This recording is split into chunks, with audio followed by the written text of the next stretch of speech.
resurrection of the dead in Judaism. The Rambam, I think this is how you say it, Maimonides, compiled what he refers to as the Shlohah Asar Ikkarim, the 13 fundamental principles of the Jewish faith, as derived from the Torah.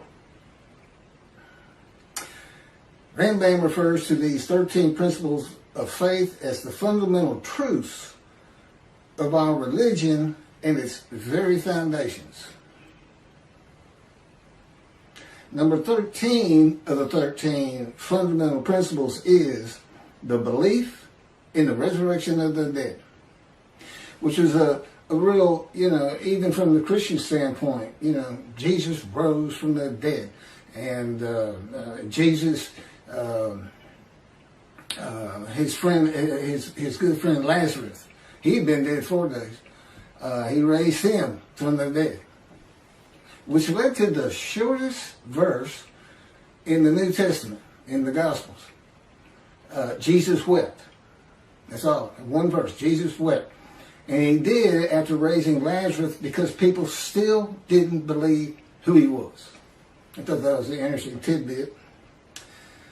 Ezekiel 1 and 10 are together a vision. Again, I'm reading from the book God dictated to me, Isaiah 53 and the day of the Lord. And as you can see, this doesn't really have much to do, if anything, with Isaiah 53 and the day of the Lord. There's a lot of other information in there that he taught me and had me write. Keith, go to your computer. Keith, do this. Write this down, or type this. He'd always say, right. Ezekiel 1 and 10 are together a vision of the resurrection of the spirits of the dead to heaven. The creatures later identified as cherubs, which is a type of angel that are on the ark, with the spirit are going to and fro, east, west, north, and south, adding eyes to themselves and to the wheels, and taking them to the platform of heaven at the entrance of the eastern gate of the house of the Lord, with the presence of the God of Israel above them. All of Israel, whose name will endure in the heaven God is creating, that are righteous and in right standing with God, are the eyes of the eyes on the cherubs and in the wheels. The eyes represent the eyes of the spirits of the dead, a spiritual heaven.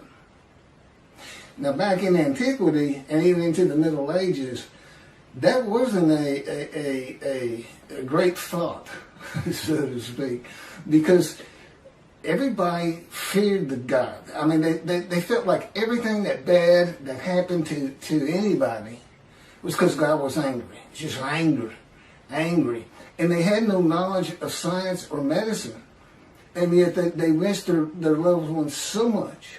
And so they'd go out to the cemetery, or they'd go out to the grave plot and just look at it, and they would wish that loved one would just rise up out of the dirt and be them again, not in spirit. I mean, that's just what it was. I mean, it was an age of ignorance of the highest order. People couldn't read. There were no schools to speak of. They were like, everybody acted on emotion. And, and your basic personality from your soul, like a mean old soul, this and that. And not a lot of reasoning capabilities. You gain a lot of ability to reason by going to school, even though you're learning stuff you'll never use. It helps your reasoning capabilities. And, that's when everything changes. You have to read the Bible for two different eras.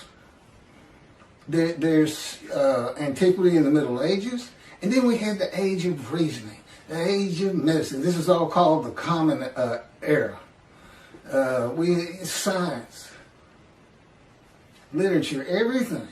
All these different changes, which leads to, of course, the age of information and now the internet. And it's written into there, and I'm about to show you one of them right here.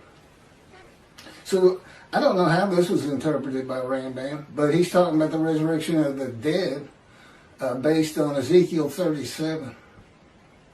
Rise, old bones, rise. Okay? But this got missed.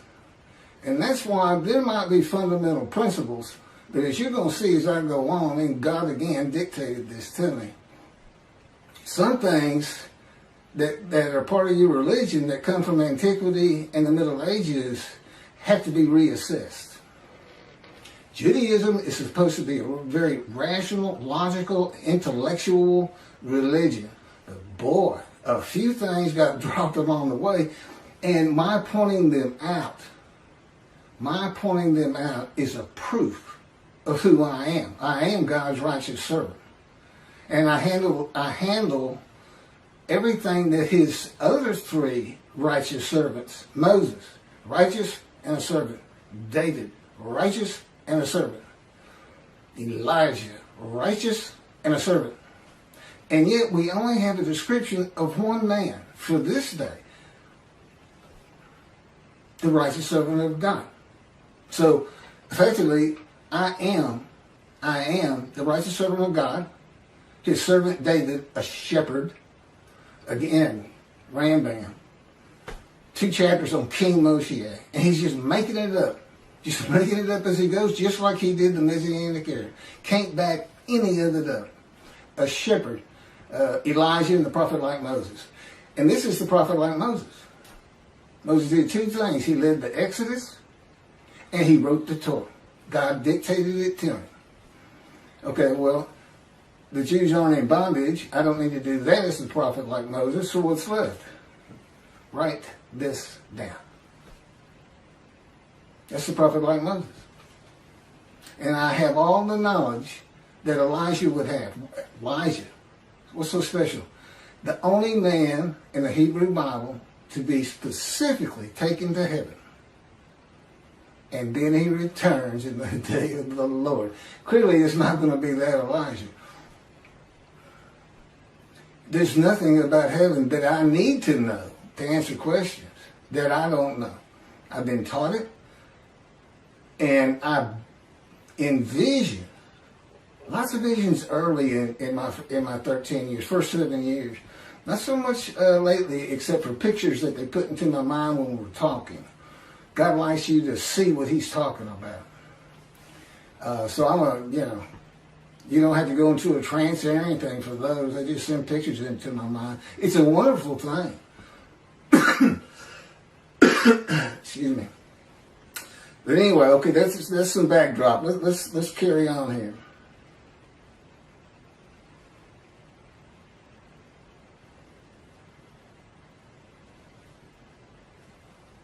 Okay, there's the eyes.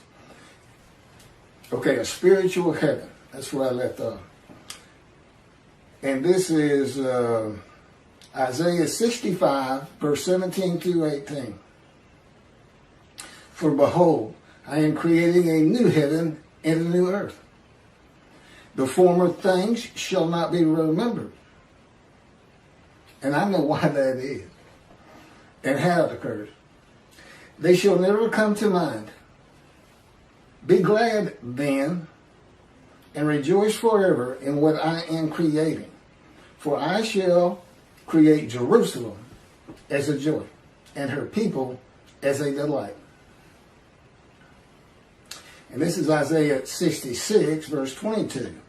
For as the new heaven and the new earth, which I will make, shall endure by my will, declares the Lord, so shall your seed and your name endure. Spiritual heaven. God, what's this all about? What are you doing? I'm going to make a new earth and a new heaven. The new heaven is the spirits of the Jewish people. With the name Israel endures. Considered angels. The angels Israel is how he refers to it. That's what makes it a new heaven. A new host of angels. So, In the new earth, the same story again. You get to watch it. You get to watch it, Jewish people. You don't want to miss heaven. Now, I've been there. Generally, I can still sense my body. But I've been there in pure spirit. And but he tells me you'll feel your body, your physical form. But he's going to have another chosen.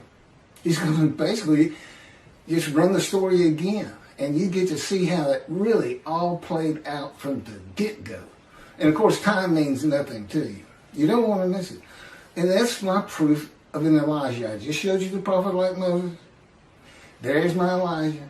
Can't really show you a David except for I bring the reckoning in the dismissal of the rabbis, which is on plenty of videos.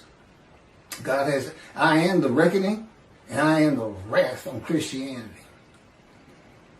And how you fit the Messianic era into the wrath on Christianity, how you can say Moshiach perfects the world, and yet he's got to bring the wrath of God to the Christians and the Gentiles in general. I don't know how you put it together. I mean, you cherry pick. Let's take the stuff that we really like and the stuff that sounds kind of ominous, like utter destruction, or I will hurl your glory to the ground if Elijah doesn't get done what I want him to do, clear the way, which, by the way, is building the third temple. That's what I got to get done, in case you want to know. But I got to be recognized. People got to read all this and go, well, we got to go with this. Because he couldn't possibly know this. I was an atheist for 50 years, as if that matters. I mean, the greatest rabbis, Rambam, this, that, people today, Jews for Judaism, Tovia Singer saying 53 is the people Israel as one, all Jewish people as one man. None of it makes any sense. Tovia bases it on the Holocaust, that there was a guilt offering. Let's go to Leviticus. He went Christian. He's going to use the animal, sacrificial, and worship laws for a human being. And that's adding to Leviticus. You're not supposed to add to or take from anything God had written. The Christians killed one son. Tovia Singer's got him killing 6 million so that they would go back home. Yeah, that's not God. He knew you'd come back. He knew you'd get driven back. He didn't have to lift a finger. And then Michael Skoback and whoever wrote their commentary, it's another person, but I only hear Skoback talking about it. It's based on the Messianic era, where the world realizes the Jew has been right all along, a great exaltation, this and that, never going to happen. His whole commentary is based on something never going to happen. You know, where's the day of the Lord? Where's utter destruction? Where's vengeance?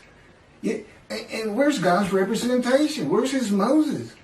God's coming, but, you know, clearly it's Moshiach, but you better get a description. I mean, you got a description, and I still can't get anybody to talk to me. Does shun, despise, and held no account ring a bell? Because God knew it was going to be like this in the beginning. Ezekiel 37 gives a vivid account of raising the dead to life into new bodies of flesh and bone. This was a common belief in the ancient age and Middle Ages. In this age of information with knowledge of science and the human body, few people believe that a human body can or will be resurrected anew by God. You cannot take, we know, but you cannot take the ashes of bones and make a new human body. You are just making stuff up. When did God do that? You ask, can God do that? You know what the answer is? No, he can't. He said, now I can create a human being where there could be a resurrection of the dead. He said, but I don't want anything to do with that. But the world as created is not set up for that type of an event. Believe it or not, God doesn't have a magic wand. But he's got the unseen and elements in it we don't understand, and a power, which, and of course I'm so familiar with it, it actually surrounds me. It's Ezekiel. They call it in Ezekiel the cords of his power. To me, it just completely surrounds every inch of my body and my head. It just surrounds me. I mean, he can move my hands wherever he wants and turn me around, twist me like a top if he wants. Slam me to the ground, I've mentioned. Yeah, if you hadn't guessed it, I'm experiencing. I'm not like any other human being on this planet. But I'm still Keith. I'm a friendly person. Quick to anger, but very friendly. And I've been through every stage, walk of life, man, from poverty, which he took me to, has taken me to. I haven't nothing, but which is kind of a religious thing, I think. Even Jesus hated material things, told the rich man he can't get to heaven and things like that.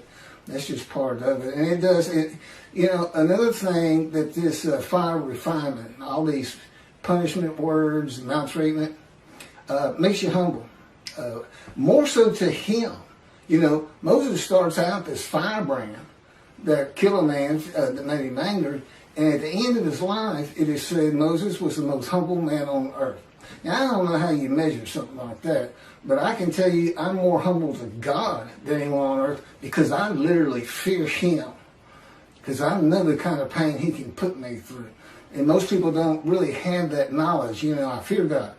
But when he'll slam your face down into the cement or to the floor in your room. And so many other things. I know people really don't want to hear all that, but it's important to understand 53. Let me carry on with this resurrection of the dead. Today, few people believe that. It's a primitive and medieval concept that was good for a time through the Middle Ages. That is why God provided visions of heaven, conforming to the beliefs and world of the Jewish people in the Middle Ages and before, and a spiritual heaven for a more enlightened time of reasoning and knowledge. Do you understand what I just said? The Bible has to be read with an understanding of antiquity in the Middle Ages and those people and who they were. And it's also written for people of this day, modern age, knowledge, information, science, medicine, reasoning.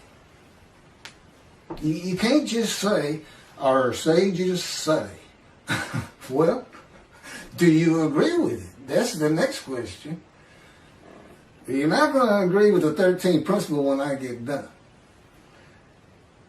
The burden on Israel and the practicalities of such an event of millions of people suddenly appearing in the land from the time of Abraham to today is unimaginable.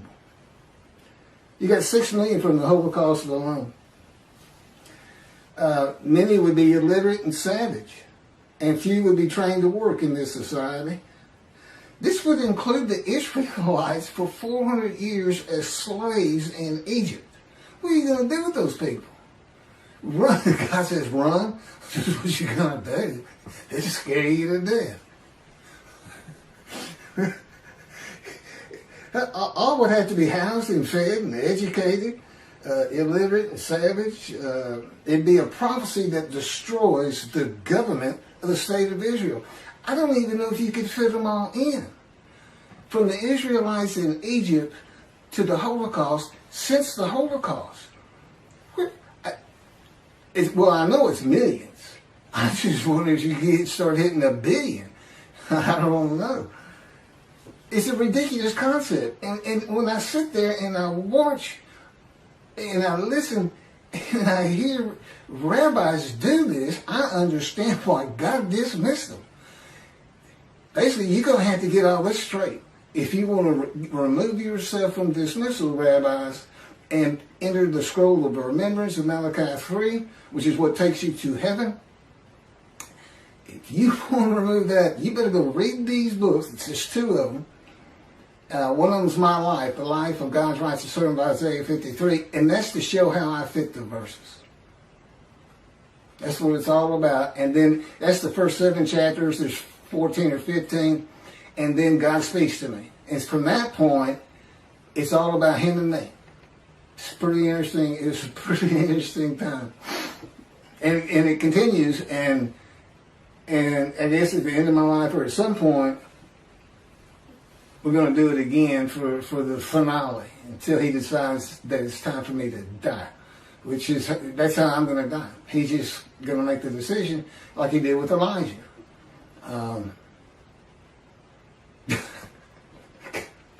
Nothing. Okay. The resurrection of the dead in a human body to a heavenly earth, the world to come. No, that's Messianic. There's also a world to come, which is really amazing to read. Because it's not in the Hebrew Bible. And look, this isn't oral tradition stuff. This is somebody who wants to please his following and get money, if you ask me and God. That's what this is. He's just making it up. It's not an oral tradition. Now, I don't get into the Torah at all. And the oral tradition, I'm going to read it the way God says it in just a second, but we don't get into that at all. I know Rambam said Moshiach would read Torah day and night. Well, no, I don't. But I definitely am a scholar on the prophets and the day of the Lord and everything I've been talking about 45 videos that we keep flipping. Find you a motorcycle and just stick with it the last 2 or 3 because, you can go back 4 or 5 and we're just redoing them to keep them circulating and adding. Like this is brand new. I may have touched on this before, but we're adding, throwing a couple new ones in here and there, and eventually I may end up being a vlogger, I think they call it. Yeah, this is what I'm doing today. I'm going to go ride on a motorcycle. God promised me. He's had me in poverty for 13 years, and but he told me one day we'll get a motorcycle again because I've had one before, a Harley, but anyway. The resurrection of the dead, okay, that's not the world to come. I got to change that. And you say, wait a minute, God dictated that. Why you got to change it? That's to tell you I still had to live the human experience. To truly still feel like I'm Keith, I got to do something dumb like that sometimes. I still got to forget things. Yeah, I got to live the human experience. And of course, my response is, why? Don't want to live the human experience. God says, I decide all things, thank you. So anyway, we have a good relationship. He's got a great humor and a personality far different than you get from the Hebrew Bible. Because it was meant for, first and foremost, antiquity. You're supposed to be angry. You're supposed to be, that's it, putting a plate on all y'all because David failed a test of mine. He took a census. That kind of thing. But he's really a joy to be around. He doesn't like to talk that much, but the angel of his presence, the Holy Spirit, he does. And sometimes he'll talk, and it sounds like it's a God. But then I can tell it's not. Totally different voices. Totally different. He's got a voice of a 5-year-old. I sometimes tell him, it sounds more like a cartoon than me. But, and God just sounds like a very mature man. He doesn't really talk to me that much, except when he's tormenting me and torturing me. Oh, that's what I asked him. I said, I see all these words: wounded, chastised, bruised, crushed, maltreated. I said, where's torture and torment? He said, that didn't really fit. That's what it is, by the way. Okay, the resurrection of the dead, the human body, to a heavenly earth is also said to be a sign that Moshiach has arrived, or that it will happen in his lifetime. This is a teaching from the ancient age and Middle Ages that continues today. Moshiach's here and it's not happening. Okay? It's not going to happen. Judaism's reliance on everything that the sages say in an era gone by in the oral tradition, it is important for the laws of the Torah. But the Talmud's stories, opinions, and commentaries outside of that have to be viewed in light of this age of reasoning and knowledge. The day of the Lord and the arrival of God's servant David, see, he calls him David, a shepherd, according to the prophets, must be interpreted with the evolution of humanity from the ancient age to the age of information in mind, the eras in between, and in the eras to come. I'm not sure what that one means. By the way, he doesn't always explain everything to me. I'm not on the executive committee. I don't make decisions. I don't decide when I go to sleep. I don't decide what I eat. I don't decide what I get to watch on TV. I don't get to decide when we do this. It's 3:30 in the morning, and he just said, just out of nowhere, you know what? Let's do another YouTube video. I've been having computer problems, and suddenly, the problems with my computer that I've been suffering through for 2 to 3 days, brand new computer I got with my stimulus check. God says, go to Microsoft support. He still won't just tell me, but I found the answer. And basically it was hold the power button down for 20 seconds. He had let me suffer angst, unhappiness, sadness. What am I going to do? Do I throw this away? I know I got a warranty, but I don't even know where these people are. I got it over the internet. See, he'll let me do that. He says, and the reason is, the day is coming. The day is coming. But you're not going to feel those things anymore. You know, once I get recognized, once I'm the God's righteous servant, Moshiach, David, Elijah, prophet like Moses, being recognized, and we're bringing the vengeance and hopefully helping the rabbis remove the dismissal so that they can enjoy that fine heaven. Because there's 2 covenants here, and one of them's the covenant from Jeremiah 31 where God says, I forgive your sins, remember them no more.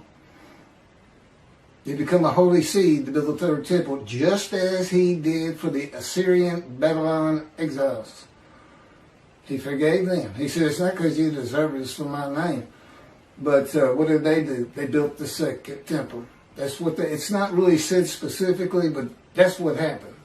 And forgiven again in the day of the Lord. And that's, in Jeremiah 31, see a time is coming, see a time is coming, see a time is coming. That was the time is the day of the Lord, and it's here. I got too much other information on that, but okay. Well, thank you for listening to all that, and for the rabbis, I think you should consider this fundamental principle that you got from Rambam. I mean, I don't see a fundamental principle of your faith. And see, I was an atheist for 50 years. I'm not a religious person. I understand the concept. Well, this is what we believe, because that's what you get from the Christians. You can go to them and say, look at this and that and this and that. None of that makes sense. None of that makes sense. And this is what you get. Praise Jesus. Praise Jesus. Logic doesn't matter. Well, for the Jews in Judaism and for the God of Israel, it's going to start mattering if the rabbis won't see heaven. Thanks a bunch.